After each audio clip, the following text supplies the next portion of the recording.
కండరం కరిగి రోజురోజుకు క్షీణిస్తూ తన పని తాను చేసుకోలేని స్థితికి తీసుకొస్తుంది.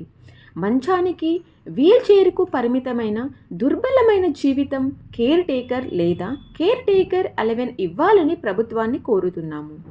పక్క రాష్ట్రంలో ఇస్తున్న మాదిరిగా 15,000 పెన్షన్ ఇవ్వాలని మనవి. ఈ కార్యక్రమంలో టీఎండిఏ అధ్యక్షులు వెంకటరెడ్డి, ఉపాధ్యక్షులు Balukattula, general secretary Ravikumar, joint secretary Sivakumar, Satish, core committee number Ramesh. ముఖ్య అతిథిగా స్థానిక ఎస్ఐ పృథ్వీకుమార్, స్థానిక బీజేపీ కంటెంట్ అభ్యర్థి వీరేందర్ యాదవ్ గారు మాట్లాడుతూ, దివ్యాంగులను చాలామందిని చూశాను కానీ ఈ మాదిరి వికలాంగులను చూడలేదు. మా వంతు సహాయంగా కూడా మీకు సహాయం చేస్తామన్నారు.